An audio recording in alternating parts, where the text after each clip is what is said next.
It was a roller coaster pair of match days with upsets, collapses, cancellations, and controversies. And our picks kind of show it. AKA, it went poorly. Chelsea continued their run of peak form, while Liverpool dropped some points. City is still a bit in the wilderness, but Bournemouth is on a tear. On top of it all, a ref got fired for possibly match fixing and general unfairness. It's a lot to unpack today on Coffee with a Kick. Hello and welcome back to another episode of Coffee with a Kick. We are here for a recap of the past full week, which includes 2 match weeks, 2 match days, I suppose would be the best way to say it at this point, of Premier League action before our previous episode having been our preview of the Champions League action to occur this week. The last Champions League action to occur this year. So we'll have a bit of a break before getting back into that. But here, right now, we're talking about match week 14 and 15 for the Premier League. And since we got 2 to do, we'll go ahead and jump right into it. Right? Anything you want to say before we get over there? Back to Tuesday the 3rd. Not our best showing. I will say that. We definitely could have done a tad bit better. Yeah. I mean, but a lot of shocking results, I will say. Personally, some shocking results. Yeah, you've definitely come down from the mountaintop of match week 13, where you netted almost, by our calculations, the 17.5 units, being in the negative both of the past 2 match weeks in the Premier League. Even a perfect pick couldn't save you last week, and really it comes down to Everton, Liverpool being postponed. That's probably why we did so poorly. One of us would have gotten that one right, probably, and saved us just from a bit of embarrassment. But, we'll keep on keeping on as, keep calm and carry on, as the Brits like to do, and just roll right into Tractor Boys versus the London Eagles, Ipswich Town and Crystal Palace. Back on December 3rd, our first of the midweek action, which was... it was fine. It was fine, I guess. A 1-0 victory for Crystal Palace away at the Tractor Boys' home. Both of us split that decision because I thought that Crystal would win and you thought Ipswich would win 2-1 respectively. Ended up, both of us were wrong in that account, but I did get the Crystal Palace victory correct. Only 5 shots on goal the whole match, so it wasn't exactly a thrilling affair. Yeah, it was a lot of defense, a lot of possession. It was kind of like we had talked about in the preview, where these midweek games, you start to see some tired legs. Mm-hmm. The players don't look as excited to be attacking, because once you kind of see the flow of the game, it seemed like in this one the players were just really jogging most of the match. So good on Crystal Palace. An away victory is crucial at this stage, especially if they want to continue to build some momentum. Ipswich, tough run of form recently after what looked like they were crawling out of the relegation zone. Now they're kind of right back in there. Yeah, they had that little reprieve there, and now 3 more losses in a row. This one against Crystal Palace which is who they're chasing. So, not... If you're going to lose one, you don't want to lose it to someone who you are directly behind in the order of things. So they will have to... we'll see how they did in the most recent match day just here in a little bit, but I will tell you, it's not great. Before moving on to Leicester beating West Ham 3-1. A good result by Leicester City at home, holding serve there. Both of us got it wrong because we thought it was going to be a 2-2 draw. Now, we told ourselves that we've learned this lesson before, but we cannot agree on picks completely, okay? I don't know if we've hit a single one this season where we have both said the exact same scoreline. So, reinstituting that rule is hard and fast. I will acquiesce, okay? But no more. I'm tired of missing them when we agree on them. Yeah, this one, it was the case of West Ham having the I don't even know what word to use here. Just not being able to finish in front of goal. Plenty of chances, 31 total shots, 10 on target, and the very last one that you really even get a chance on, 90 plus 3, is your one goal. So 3-1 is deceiving. It was Leicester all the way, most of the match. One team was lethal, one team wasn't. But, boy, West Ham, they got to pick it up soon, or else they're going to find themselves in a situation that'll be hard to climb out of. Well, with the teams that are down in the bottom 3, you may not have to claw your way out of anything. You may be falling into a bottomless pit, unfortunately, for my Wolves. Which we're not talking about. Oh, yes, actually, we are talking about them right here, right now. They lost 4-0 at Everton. Isn't that great? You texted me during this one and said maybe Craig Dawson will get his hat trick. And I was like, oh, how exciting, because I wasn't tuned in at the moment. And then I looked, and they were both own goals, and you were making fun of me. And I did not appreciate it. It was worth a message. I mean, boy, I just saw the tagline 4-0. I did not watch anything but the highlights of this one. And it was like 75th minute. I see 4. I'm like, man, someone on Everton is going off. Turns out it was Craig Dawson. He slipped on a blue jersey there and decided to play. This has got to be his 4th, maybe 5th own goal of the season. I feel like when there have been own goals, Craig Dawson has been on the end of it. Let's see. Do they track that in his yearly stats? I feel like they don't usually track bad stats like that. Let's see. They might. All I remember is early on in the season, he had one go off his head, and it was a beauty into his own upper 9. Yeah, this one, I mean, the Dawson own goal, the very first one in the 49th minute, is really where things fell off. I felt like Wolves were getting some momentum before that. They do track it. 5. He has 5 own goals this season. Oh, so man. Wow. If anyone needs to be sacked before the manager, it's Craig Dawson. Yeah. You have literally cost your team 5 goals. Wow. That's not great. Do we even have somebody who has 5 goals for ourselves? Do we have? Who's our top goal scorer? It's probably Kuna, right? Kuna, maybe with 4. Strands Larson's probably close. What are the team stats? Give me the team stats. Squad, right? It'll show me in there. Where are we? Okay, let's see. Just going real quick. Just look-see goals. Traore has 2. Oh, Kuna has 7. Okay. He's not our top goal scorer on the side. And Strand Larson has 6. So, now they didn't really show up in this match because we barely even had shots on goal. But, midweek away from home, we both got this one wrong. We both said the same thing. We said that the Wolves were going to win 3-1. Not even close. So, yeah, we're moving on to a 3-0 victory for Manchester City over Nottingham Forest. And you think things are looking so good for City at this point. Yeah, I mean, it was a pretty classic City win. De Bruyne being in the squad, it completely changed the confidence level, the makeup, the movement. We saw Doku going new places, Silva getting an early goal.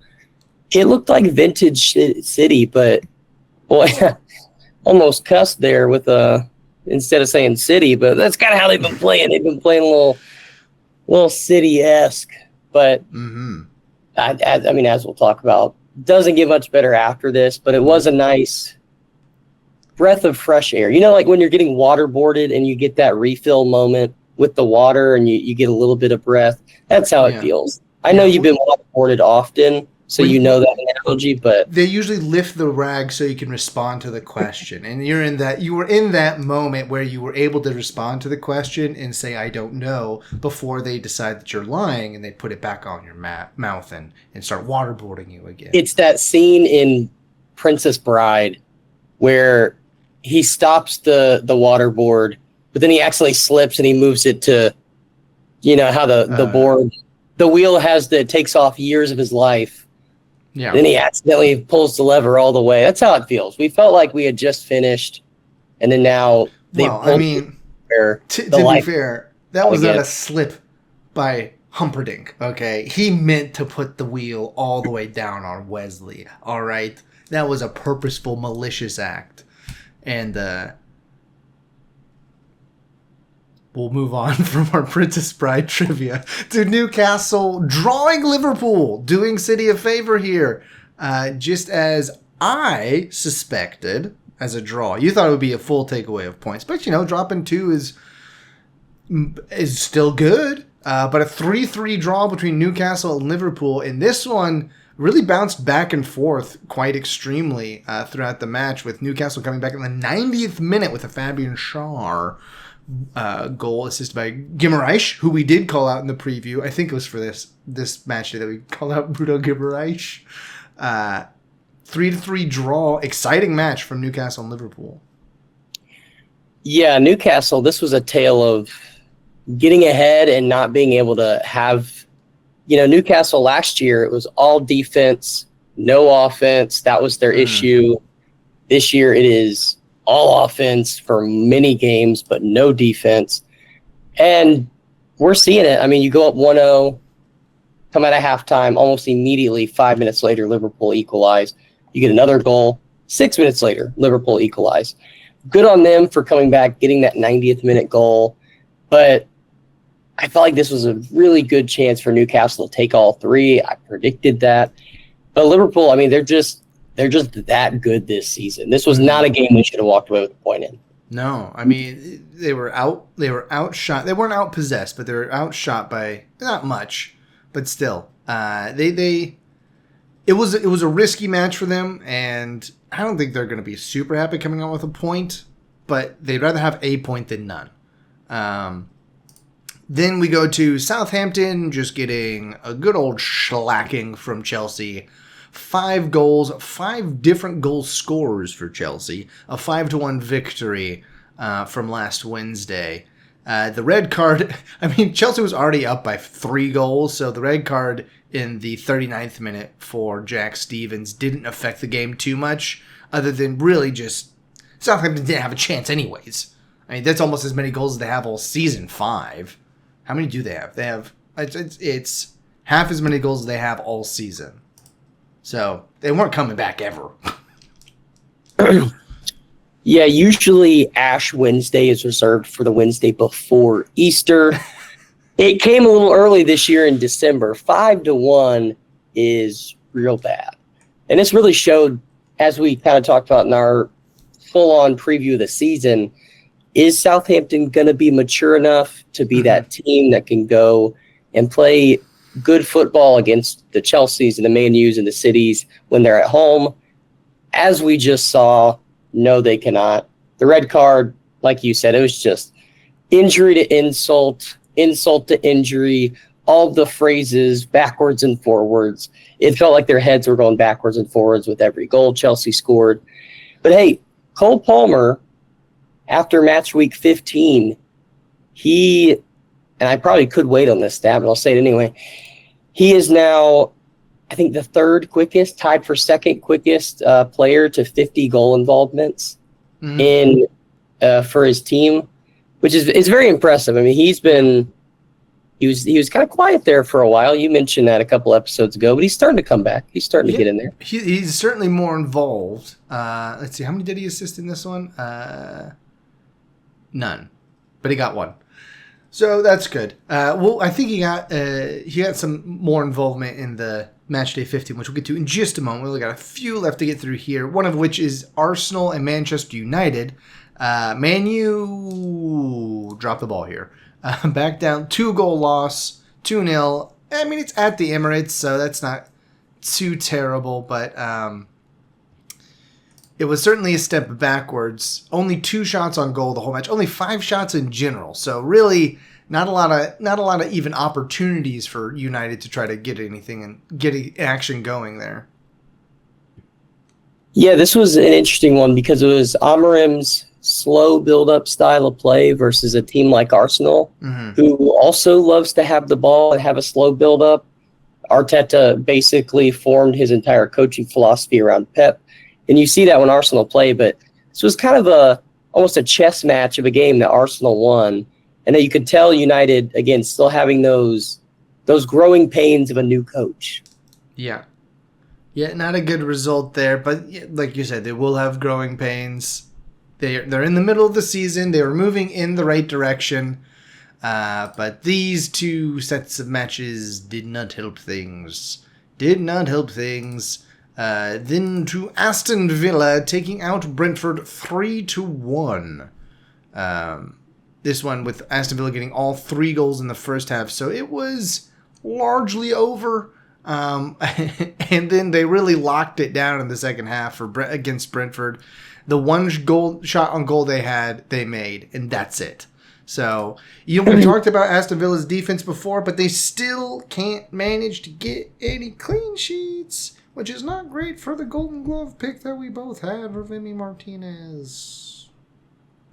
Yeah, Aston Villa and Newcastle, both two teams that they just have not been able to get the same defensive form they had last season, especially Aston Villa. I mean, This one felt like a pretty clean and clear. Well, in the Premier League, they're doing pretty well actually in the Champions League as far as conceding goals, but in the Premier League, pretty rough. Yeah, it's this one felt like you're at home, you're already up 3-0. Really, let's just pack it in, get a fifth defender back there, kind of staying. But I mean, they came out a little lazy in the first half. They woke up after the goal, but yeah, I mean, reward your goalkeeper with good defensive play in the second half when you've already secured the win. Yep. Yeah, that would have been nice. Would have been nice, but it was not to be. And then Fulham takes care of Brighton. We mentioned this in the preview episode, but Flint21 did call this one exactly correct. Second pick didn't go so well for him, but he got this one dead on 3-1, which we both also got this correct because we thought that Fulham would beat Brighton. And they did, and it helped us out immensely in the picks because not a lot else went our way. Actually, I had a decent match day, but we'll try to go down together on this one. We'll be getting a brace with an Anthony Robinson assist on top of it all. Yeah, these last 2 Thursday games were interesting because I feel like Brighton played a little better than what the 3-1 storyline would say and the score would say. But again, Brighton kind of suffering from the Burnley effect of last year.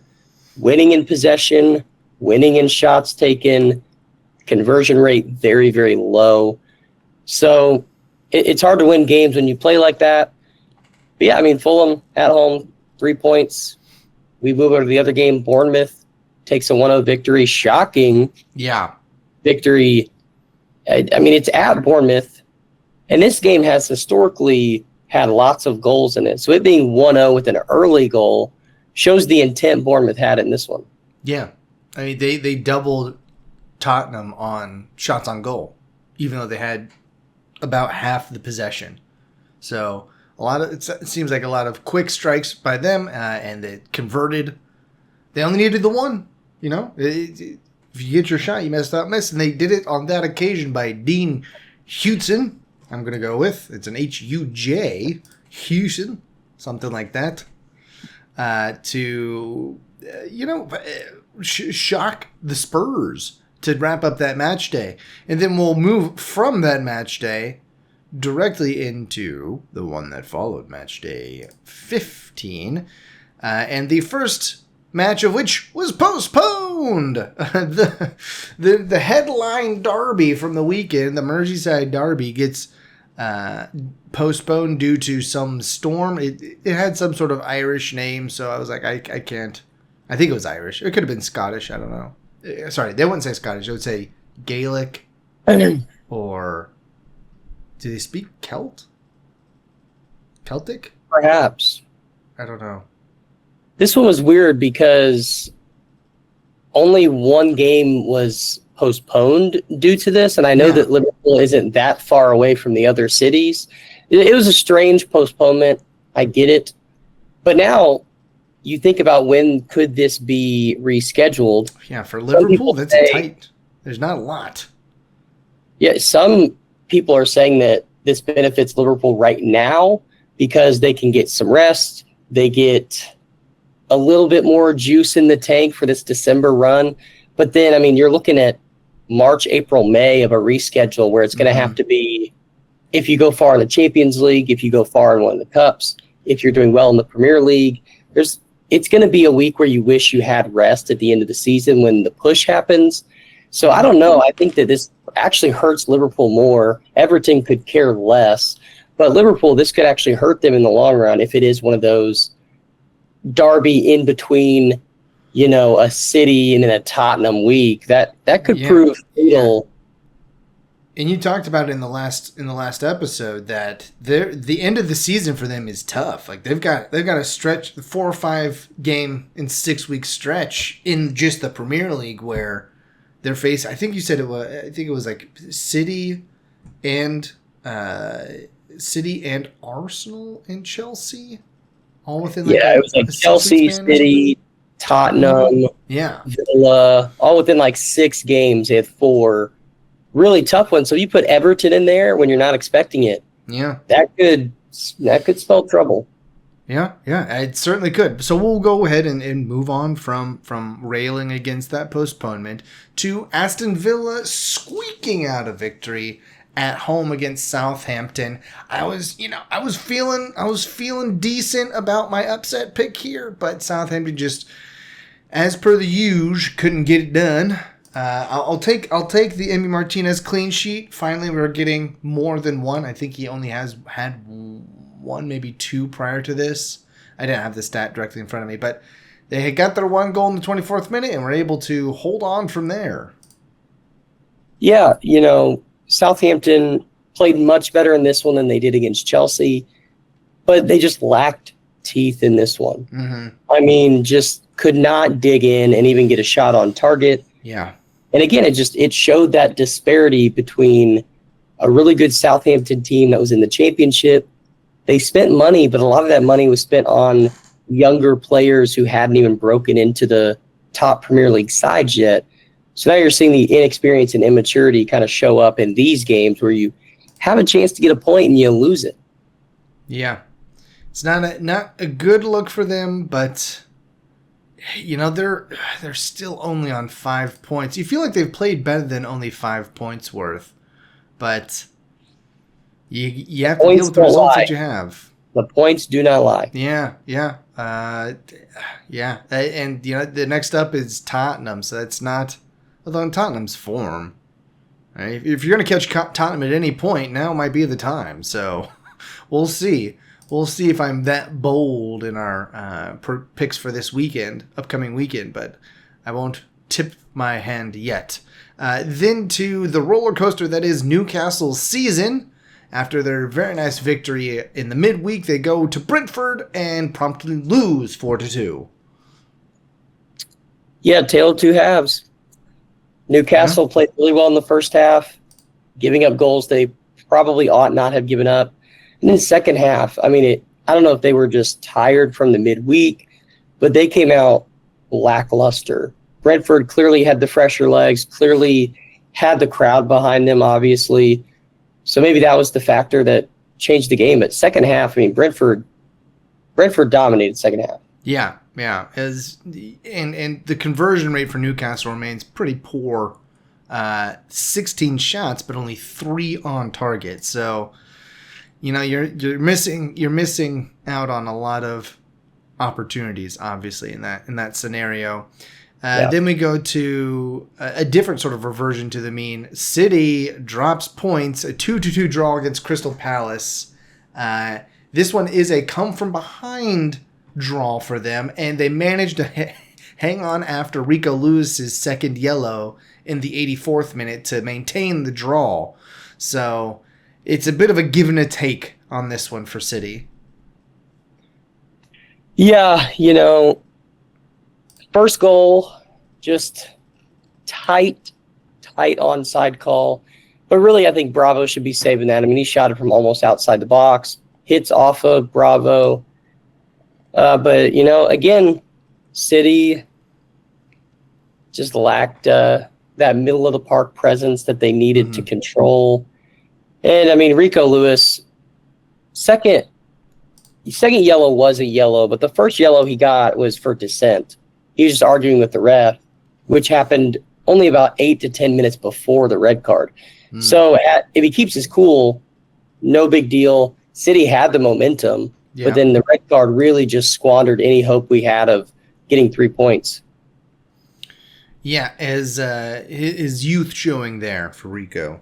And then to another disappointing one here for us, Manchester United did lose to Nottingham Forest. We were hoping that this was going to be over a great swing for us because we both had United up in the rankings and Nottingham down in the rankings. But what is it? It's the bloom is off the rose. I think that, I don't know. It's a little bit early to even say that.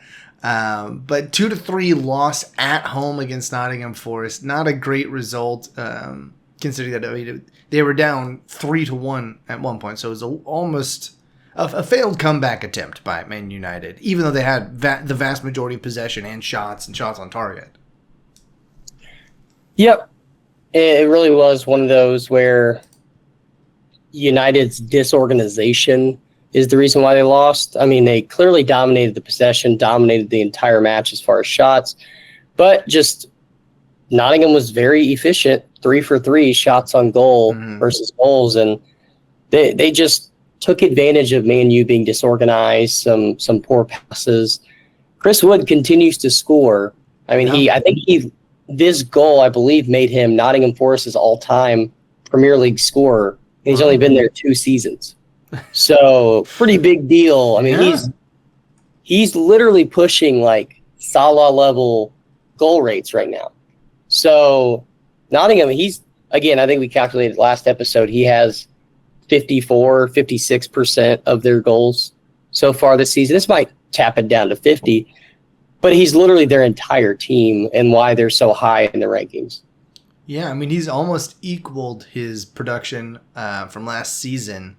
He's at 10 already, and he had 14 in the previous 2 in the previous season. So he is the reason that they're in the position where they are at this point. From New Zealand, actually. So Chris Wood, good job. I am younger than him, so that always makes me feel nice when I'm younger than a professional sports athlete, because it doesn't happen with too many of them at this point, especially in the Premier League. Nottingham Forest takes full 3 there, and then we move over to Sunday, where Flynn didn't quite get the victory, but I think Fulham takes a 1-1 draw at home against Arsenal. 1-1 is respectable for sure. Yeah, Flynn, I felt like Fulham missed an opportunity here. You get pretty much a gift of an early goal there in the 11th minute, and you defend so well, and you play so well. But again, it's like that first 10 minutes of the second half where you're feeling like a little lackluster, still trying to warm back up into the match, and Arsenal sneak one in. I felt like that was really their best chance. I know there was a VAR decision later in the match that kind of kept it at a draw. But, I mean, it was a pretty even match, per se. Fulham showing their class and showing that they're willing to fight to get all 3 points, though. Yeah, I think they let their foot off the pedal too much because they only had 2 shots total, and there were only 2 shots on goal. You can't let a team like Arsenal just come at you for an entire half and expect to keep them out the whole time. That's a good point, because some of these teams do, especially when they're like the Nottingham, Fulham, that range, when you get up on the big boys, it's like, oh, we're winning and we're good enough to win. Yeah, let's not overdo it. Let's drop 10. Put off the gas. And we saw that in this one. Like, it kind of hurt them, actually. Yeah, and you only get 1 instead of 3. So, and it's hard to put the foot back on the gas after you let it off. It's hard to get back out there because then it's a confidence sort of thing. Because then you're like, well, we can't extend ourselves too far because now we're drawn and we don't want to lose all of our points now. We're stuck in neutral. That was the issue here. They were trying to put on the gas, but not going anywhere. Yeah, take off the parking brake. Then we go to Ipswich Town and Bournemouth but Ipswich almost gets a point, but 90 plus 5. Dango Tara gets himself a goal for Bournemouth, and they end up taking all 3 away points. Pretty good result for Bournemouth there. All the way up into 8th. 3 straight wins for Bournemouth, as a matter of fact. Yeah, I mean, this one might have been more impressive than the Tottenham one for just how they won it. Tottenham, it was score early, and then you get to just kind of play defense, keep them out. Impressive defensively. But this one, I mean, 87th minute is when you get the equalizing goal. And then, like you mentioned, that 90 plus 5 goal, sealing it. I felt like that was that was more impressive, especially when you're at a team like Ipswich where they need the points. They've been playing well all game. But yeah, you're right. I mean, Bournemouth, Fulham, Nottingham, these teams, I don't think they're going away. I think they're going to stay in this 5 to 12 range and actually like potentially challenge for Europe, which, I mean, we haven't seen that in a long time, this many teams vying for European spots. It is still neck and neck there with what? We've got one bad weekend separating 8th from 4th right now, with City at 27 and Brentford Bournemouth at 24. So, and Brentford and Fulham are only 1 point behind that. And then you've got Tottenham below them. So, they could turn around at any point. Although, I don't know if they'll do it with the current Kiwi in charge. We'll see. I think we're getting to them next. Hold on. Am I back? No, not yet. Not yet. First, we have to do Leicester and Brighton. The battle of blue teams. Well, one of them. There's a lot of blue teams. Putting together our graphics package. You're like, I have to make sure all the blues are distinct, and it's not that easy. But Leicester, that's why Leicester's background is obviously the beautiful yellow that you can see here for their fox. But Leicester and Brighton, 2-2 draw with another late breaking action for Leicester coming back in the 86th in 90 plus 1 with a De Cordova Reed equalizer. Jamie Vardy, the comeback king in this one. Yeah, I mean, outside that very first game, seems like the manager change is a positive. I mean, they look inspired. They look like they enjoy the aspect of a more free-flowing type of football they're playing. So good on them for winning, for drawing, and then winning Matchday 14. That's what you need, because now they're in 16th after those 5 points when they could be at 18th without them. So important victory and draw for sure. Yes, and then we'll get on to oh dear, where did it go? There it is. Oh, what? I lost one of my tabs. Hold on. You find that. I'm looking at the table, and the most impressive thing to me is that these typically mid to low table teams are up so high, and their goal difference is so tight. Nottingham is in 5th, and they have a 1 goal difference. Brighton, Bournemouth, and Brentford are 7 through 9, 3 goal difference. Fulham is at 10 with a 2 goal difference. Tottenham's at 11 with a 12 goal difference. So we're kind of seeing these teams grind out some victories, which is why they're here and why a team like Tottenham can have a 12 goal difference and be sitting at 11th. So that's impressive to me that these teams are so tight in these matches, and yet they're high on the table, which is why I think that we could have a surprise 1 or 2 teams sneak into that 5th, 6th, and 7th European spots. Certainly could, and I did get back to where I was supposed to be, which was Tottenham Hotspur falling to Chelsea, which I believe we both had. Yes, this is the only one all match day that we got both right on match day 15. But Chelsea ends up winning the 4-3 in a thrilling 7-goal match, with Cole Palmer netting 2 penalties there to separately. I mean, Spurs went out. It was a lot of early action with 2 goals, 3 goals, 2 for Spurs and 1 for Chelsea within the first 20 minutes. Then it kind of became more tactical over the next through half until the first of the equalizing Chelsea Cole Palmer penalty before then Enzo Fernandez gets the 73rd minute and Cole Palmer gets another 84th. Heung-min Son, assisted by James Madison, almost made it interesting 90+6, but you're already pretty late into stoppage time at that point. So it was sort of just, it was to spoil your perfect pick, basically, is the only reason why they scored there. Yeah. I will point out, Cole Palmer, a stat that came out of this one, outside the one I already mentioned, was that he is now 13 for 13 in his career on from the penalty spot? Yeah, so he's very good. I think only one other player has ever hit 13 in a row. Maybe it was Lampard. It was someone pretty big. But, I mean, when he gets up there, he puts them in. He does not miss and put into, I think I predicted this one to be 4-2, so I was bummed at that. Son Heung-min, 90+6, trashy goal that he had. I mean, you don't need to score that. Quit stat padding. Quit being that kind of guy. But it's fine. That seems about that's what I think of Son Heung-min is that guy who's always stat padding, cherry picking.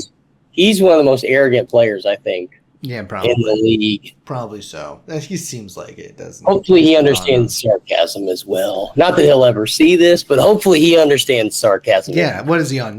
Was it Newcastle? Who said everybody watches it? Is that who it was? Newcastle.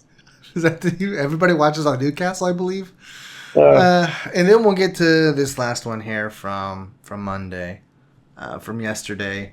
Well, Wolves, what has been the Achilles heel all season? What has been the Achilles heel all season? Set piece defense. What does this one come down to? Set piece defense. It's just it's tiresome. I'm tired of it. I'm just tired. I'm so tired of it. Yeah, this one. I really think that you take what I just said about the teams that are in the top 10 with the really close goal difference. Wolves have had a lot of these games where it's just come down to like the last 20, 30 minutes and they just lose focus, especially on the set pieces. And this one, I felt like they played well enough to get a point, but they just couldn't finish their chances and couldn't stay sound-minded. They're even disciplined too. Couldn't stay disciplined. Yeah, it's not not good. I think we've got some decent fixtures coming up though. Let me get over to where I'm trying to be. Show it to me. Yeah, Ipswich Town. Yeah, Leicester City. Yeah, Man United. Spurs. Nottingham Forest. Oh no. Okay. We gotta win these next two. Gotta win these next two to give us some life, okay? I don't want to go. Let's go through the gauntlet of what they play after that. After Nottingham, they play Newcastle, Chelsea, Arsenal, Aston Villa, Liverpool. Liverpool, Bournemouth, Fulham. None of those are easy. You go through 6 straight match weeks of playing all the big boys except City. Yeah. Wow. Yeah, you got to get – if you don't win these next 3, it's going to be woof. Oh, boy. It was going to be until March until we can win a match, basically. If we don't win these two, the next likely victory we're having is not until March. So it's very similar to the beginning of the season when I'm like, okay, this is going to be bad. We need to win a couple matches in December before Christmas gets here because then it gets bad again. And it does. And then the next one that we might win is like at home against Everton, March 8th, maybe. And then we can go to Southampton, and that one's one that we should win. And then we get the reverse fixture against West Ham on April 1st. So, and then Ipswich Town. So our schedule is actually, they don't mix it up very much. We play the same teams almost in the same order. Is that how they do it? No, that's not how they do it all the time. Because it will be that's weird. Very interesting because Wolves, when you look at the table, they always put up like, hey, here's their final run in of the last 8 games. Wolves will probably have the easiest last 8 out of any team. So as long as they stay within 5 to 8 points of safety, I mean, I think those 24 points at the end, they could get half of those and stay up. So yeah, we get into April. Once we get into March, we've got 1, 2, 3, 4, 5, 6 winnable matches in March through May. With Brentford, maybe we can get a point because that's a home match against Brentford. It's a home match against Brighton, so maybe we can get something out of that. We're at Old Trafford, probably not. Spurs, we'll see what the Spurs look like at that point, but probably not. So we might have a chance if we can keep it close going into the last quarter of the season. But that's with that gauntlet of end of December through the end of February, it's gonna be rough. It's gonna be rough. Yeah, I picked them to go 17th. That's still a possibility. It looks better and better all the time, that prediction of 17th, unfortunately. But that does wrap up these 2 match days. As far as picks are concerned, it was bad. I went 5-5 on match day 14. You went 3-7. I did finish in the green on match day 14. Match day 15, however, you went 2-7. I went 1-8. And neither of us had a perfect pick to help anything out. So the long and short of it is that we lost to the favorites. We had a streak so long of not losing to favorites, and now it seems like we lose to them almost every other weekend, which is not great. And we need to fix this. We need to figure it out. We're getting tired of something. I don't know. There's no excuse. We just need to be better. Yeah, we'll see how it goes. That's the long and the short of it, I think. All right. Anything else you want to talk about before we get out of here? Do we want to cover? We wanted to cover the referee guy, right? The referee guy, I believe you mean David Coote.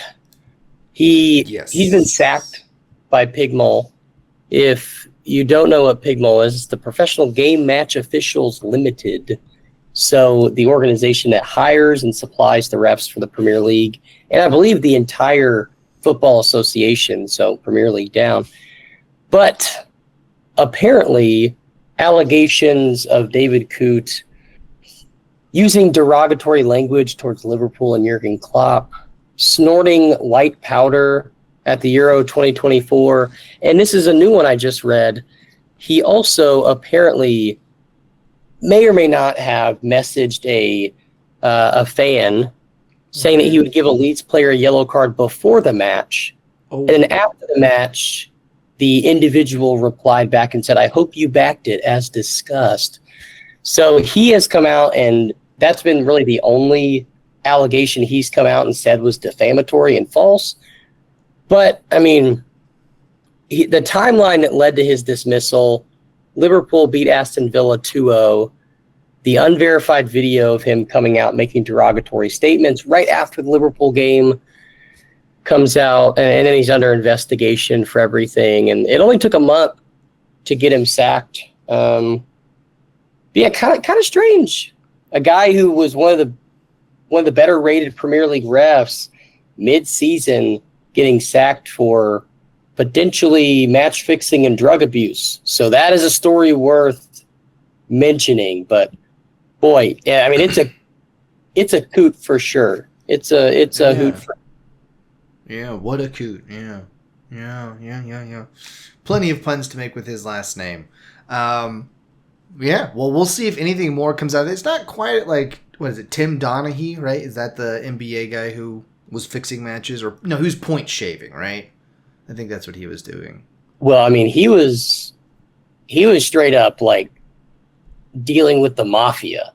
Like mafia says, "Hey, this guy needs to foul out this game," and they give him X amount of dollars to make sure he fouls out.